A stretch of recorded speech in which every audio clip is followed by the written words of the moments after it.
Chers frères et sœurs, grande est ma joie encore de prendre la parole pour parler avec vous de la part de Dieu. Je suis très content d'être avec vous aujourd'hui. Alors, la parole de Dieu est une grande histoire qui explique comment Dieu avait son plan de sauver l'homme du péché. Mais ces petites histoires que nous allons voir ensemble vont nous aider à mieux comprendre cette grande histoire de la parole de Dieu. J'espère que cela va vous encourager et cela va vous édifier également. Bonjour chers frères et sœurs, merci d'être venus ce matin encore pour participer à nos séries d'histoires. Nous avons vu dans le passé la première pierre qui était la création du monde. Et nous avons vu la deuxième pierre qui était la chute de l'homme. Aussi, nous avons vu la troisième pierre qui était l'appel d'Ibrahim, quand Dieu voulait faire un peuple pour lui-même. Après Ibrahim, nous avons vu Dieu qui choisit un roi pour son peuple, c'est-à-dire Daouda. Et après ça, nous avons vu le roi Daouda qui a commis le péché avec la femme Bathsheba. Alors ce matin, nous allons voir une autre histoire, l'histoire de Nathan, le porte-parole Nathan. Et c'est ce que nous allons voir ensemble. Chers frères et sœurs, merci d'être avec nous. Voici l'histoire de Nathan. Puisque l'histoire passée nous dit que Dieu n'était pas content avec ce que Daouda le roi a fait. Pour cela, Dieu a envoyé un porte-parole qu'on appelle Nathan.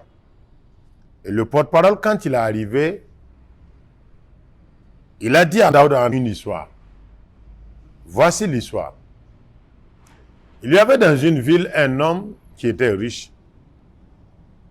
Il avait beaucoup d'animaux, les moutons et les bœufs. Il y avait dans la même ville un homme qui était pauvre. Il avait acheté une brebis qu'il aimait beaucoup. Il l'élevait, il mangeait même dans le même plat et les brebis même se couchaient sur ses jambes. Il avait vraiment beaucoup d'amour pour sa brebis. Mais un jour, un étranger est venu rendre visite à l'homme riche. Alors, il n'a pas voulu enlever parmi ces animaux-là un animal là-bas pour accueillir l'étranger. Il est allé chez l'homme pauvre, il a pris sa seule brebis et il est venu apprêter pour donner à l'étranger. Alors, quand le roi Daouda a entendu ça, il s'est mis en colère et il a dit: celui qui a fait ça mérite la mort. Et il va payer 4 fois le prix de cette brebis. Ainsi, le porte-parole Nathan lui dit: cet homme, c'est toi.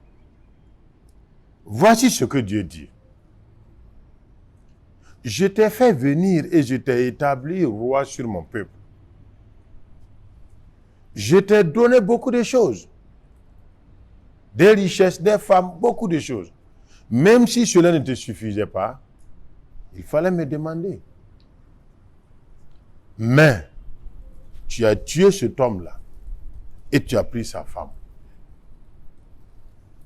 Alors, quand le roi Daouda a entendu cela, il était triste et il a dit: j'ai péché contre Dieu. Alors, il a demandé pardon à Dieu. Et après avoir demandé pardon à Dieu, le prophète, c'est-à-dire le porte-parole Nathan, lui dit: tu ne vas pas mourir, mais l'enfant va mourir. Alors, quelque temps après, l'enfant est tombé malade et l'enfant est mort. Voici mon histoire. Alors, pour ceux qui nous écoutent, nous venons encore de voir cet épisode numéro 6. C'est l'histoire du porte-parole Nathan qui est venu vers le roi Daouda. Alors, nous allons ensemble méditer encore cette histoire. Donc, vos suggestions, vos questions seront les bienvenues. Première question que nous avons à vous poser: qu'est-ce que vous aimez dans cette histoire? Voilà, qu'est-ce que vous aimez dans cette histoire? Alors, vous les participants, vous avez la parole. Ce que j'aimais cette histoire, c'est que Dieu a envoyé Nathan d'aller dire au roi ce qu'il a fait là. J'aime ça. Ok. Le fait que Dieu a envoyé Nathan vers le roi pour le parler, tu aimes ça. Très bien. Quelqu'un d'autre? Ce que moi j'ai aimé, c'est que les chefs doivent accepter de demander pardon à Dieu. Ouais. Ça aussi. Tu donnes des bonnes réponses maintenant. Ah ouais. Ah oui, maintenant tu donnes vraiment des bonnes réponses. Oui, ça c'est très bien, très capital. Alors, Madi aime le fait que Daouda s'est humilié pour demander pardon à Dieu. Oui. Ce que moi j'ai aimé, c'est la manière que Dieu a utilisée pour dire à Daouda que ce qu'il a fait là, c'est pas bon. Parce que s'il avait dit directement ce que tu as fait, c'est pas bon, ça ne va pas le faire mal, comme s'il a dit que c'est quelqu'un, et puis lui-même il calcule maintenant sur la personne là. C'est ce que moi j'ai aimé. Il est parti prendre ailleurs pour dire que c'est pas normal. Oui. Donc c'est lui-même qui a fait son jugement, et puis Dieu dit que c'est lui-même. D'accord. Ça c'est vraiment bien. Daouda a fait le jugement lui-même. Et ça c'est vrai. Qu'est-ce que vous aimez? Est-ce qu'il y a une autre réponse? Sinon, on peut passer à la deuxième question. Abdou, qu'est-ce que toi tu n'aimes pas dans cette histoire? Moi, ce que j'ai aimé, parce que le roi a supplié Dieu, ça veut dire, chaque humain, tu es comment? Tu es pauvre, tu es milliardaire, tu es roi. Il faut penser à Dieu. Ok. Et c'est Dieu qui est tout. Il ne faut pas dire que je suis riche, un fou. Mais si je suis un roi, je fais comme je veux, alors que c'est Dieu qui donne. Moi, ce que moi je n'ai pas aimé ici, quand Dieu a envoyé le porte-parole aller dire à Daouda, il a dit qu'il y a un pauvre et puis il y a un pauvre. Quand Daouda a dit que non, que ça là, qu'il mérite la mort là, c'est que Daouda lui-même il n'est pas correct. Sinon, normalement, il devrait cesser même d'abord si c'est pardonnable ou pas. Il dit que non, il a voulu ce que lui il a fait. Lui-même, il a voulu ce que lui il a fait. Que non, que le type il mérite la mort. Donc, moi, je n'ai pas aimé chez lui. Daouda, il est dur d'un. Ça veut dire que si quelqu'un faisait ça chez lui, Il va comprendre. Il va mourir. non, lui dit que ça là, c'est la mort. C'est vrai. Non. On ne peut pas pardonner quelqu'un comme ça. Mais lui, il a oublié. Non, il ne connaît pas d'abord que c'est lui. C'est vrai. Il ne savait pas que c'était lui-même. Alors, S'il connaît que c'est lui là, il va faire parole là. vous voyez, c'est pas facile. C'est pas facile. Alors, qu'est-ce que vous n'aimez pas encore? Ce que moi je n'ai pas aimé, Daouda, c'est lui qui a fait le problème. Et lui-même, il a donné le jugement en disant que cette personne mérite la mort. Maintenant, le prophète dit non, tu ne vas pas mourir. Mais l'enfant va mourir. La mort de l'enfant, l'enfant a fait quoi? Mais l'enfant n'a rien fait. Mais ce que l'enfant fait au monde là, c'est pas normal. Voilà, la façon là. La façon là, c'est pas bon. Faut que il ne peut pas laisser. S'il reste comme ça, c'est que Dieu peut faire là. L'enfant ne devrait pas être né. Ah ouais. Si c'est comme ça, là, il ne devrait même pas laisser l'enfant. Non. L'enfant l'a venu au monde. Et Dieu vient. Oui.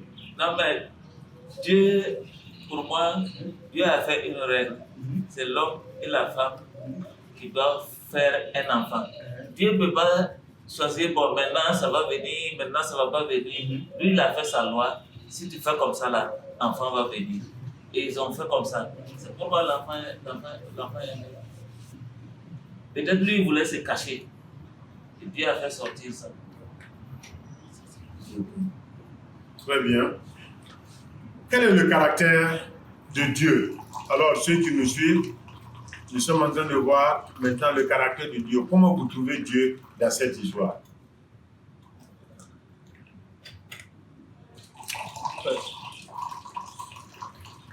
C'est Dieu est bon. que Dieu est bon.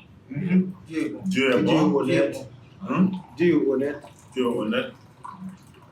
Il est bon parce que. Malgré ce que le roi a fait là, Dieu- Malgré ce. Oui. Dieu a pardonné encore. Non Si seulement, c'est il a- nous les hommes là, ouais.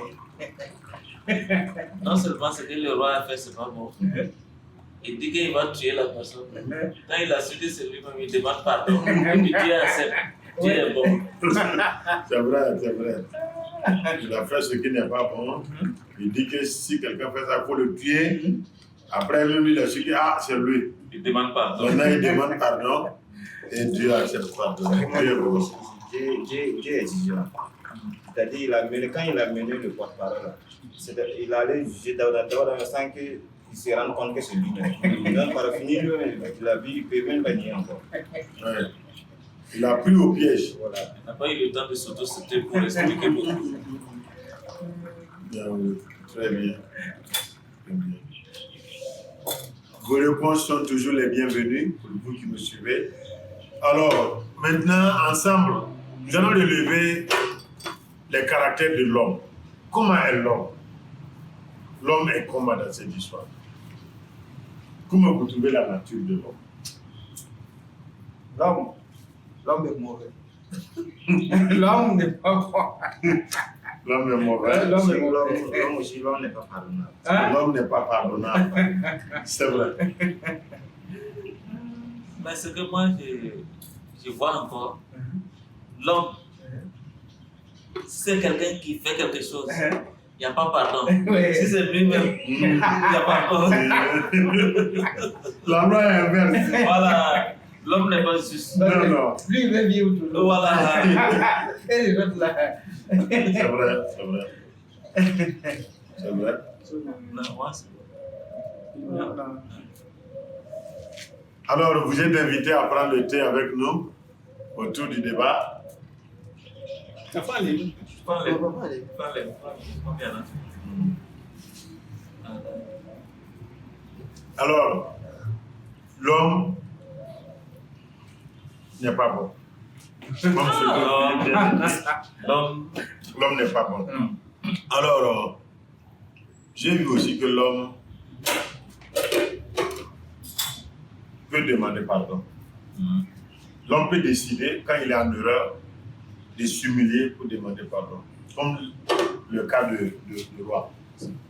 Finalement, quand le porte-parole Nathan lui a parlé comme ça, il pouvait dire Nathan, mais tu sais à qui tu parles? Vous savez que ici, c'est ce que nous, on aime dire. Tu me connais? Il pouvait dire ça. Ouais. Et il ordonne aux gardes d'attraper Nathan. Et Dieu même peut exécuter. Il avait cette capacité, ce pouvoir. Mais il a reconnu que vraiment, il est le coupable. Il n'a pas cherché autre chose pour se justifier, pour dire quoi. Automatiquement, il s'est humilié pour demander pardon. Et ça, c'est vraiment une bonne chose. Ça, c'est bon. Donc, on voit aussi que l'homme peut ne pas s'entêter, mais demander pardon à Dieu. Alors, quelle est la leçon que nous pouvons tirer de cette histoire? Est-ce que cette histoire a une leçon pour nous? Ah, il y en a. Oui, allez-y. Est-ce qu'il y a une leçon pour nous? Ce que moi je peux tirer, c'est comme une leçon. C'est-à-dire, ce que tu as semé, ce que tu as récolté. C'est quand le porte-parole allait dire à Daouda que le même épée que tu as fait, il a tué les soldats là, ce même épée-là qui ne va pas se noyer dans la maison. C'est-à-dire, c'est le même épée qui va tuer les soldats lui aussi. Donc, ce que tu as semé, ce que tu as récolté. Ça, c'est vrai. Le prophète a parlé, le porte-parole, il a dit quelque chose comme ça. Et dans l'avenir, ce qu'il a dit là. Oui. Ce qu'il a dit là. Le roi là, lui-même, ses propres enfants ont commencé à se coucher entre eux.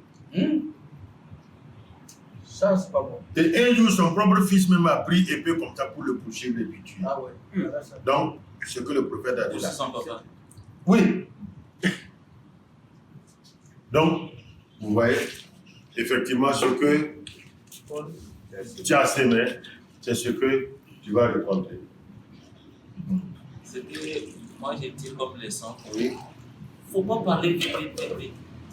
Si tu aimes parler vite, tu vas tomber dans des problèmes. C'est vrai. C'est vrai. Quand lui l'a entendu seulement, il a commencé à parler. Oui. Il doit passer avant Ouais. les 10. Non seulement il ne faut pas parler vite, il ne faut pas juger, il faut écouter. Parce que lui, il a jugé, la personne là, voilà comment il doit être. Après, il va trouver, c'est lui-même. Mais comme lui, il est roi, c'est pour cela que lui, il est en train de. Non, comme c'est le leçon on veut là. J'ai dit, il ne faut pas parler, il ne faut pas aimer c'est ce qui est arrivé au roi là. Nous, on doit regarder. Et puis, s'il y a quelque chose, il ne faut pas être vite pour parler. Tu prends ton temps, tu regardes, Oui. tu Tu calcules. réfléchis, oui. Sinon, C'est pas facile. Très bien. La leçon que moi aussi je tire, c'est l'attitude du porte-parole, Nathan. Quand Nathan est arrivé, la manière qu'il a parlé au roi, c'est vraiment sage. Alors, ça m'a dit que si je dois parler vraiment avec une autorité, que je sois sage pour pouvoir parler avec cette autorité, j'aurai la possibilité de l'avoir. Oui. Est-ce qu'il y a une autre leçon encore? Sinon, on va passer à la question suivante.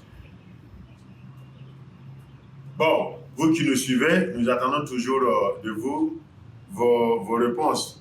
Oui, la leçon que nous tirons de cette histoire de Nathan. Une dernière question, ou une avant-dernière question. Comment faire pour ne pas oublier cette histoire?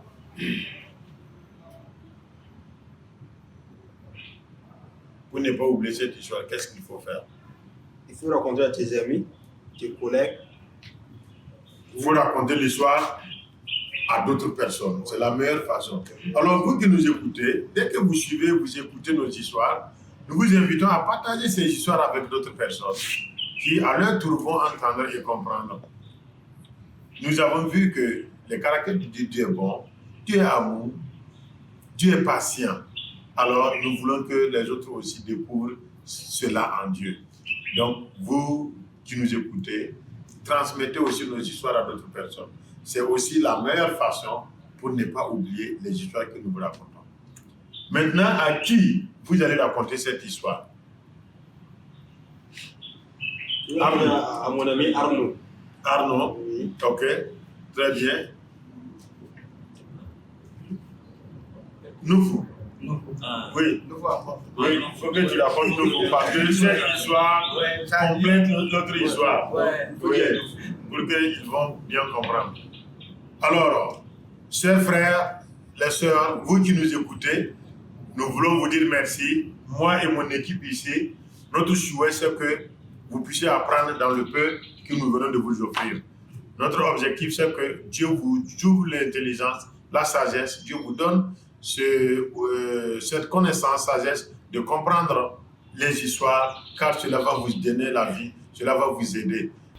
Alors, si vous avez des suggestions, si vous avez des remarques, si vous voulez plus comprendre certaines choses concernant la série des histoires bibliques, alors veuillez nous contacter au numéro suivant 00226 79 35 10 10. Si vous êtes hors du Burkina Faso, veuillez nous contacter au numéro suivant. Merci beaucoup. Restez avec nous et vous serez bénis.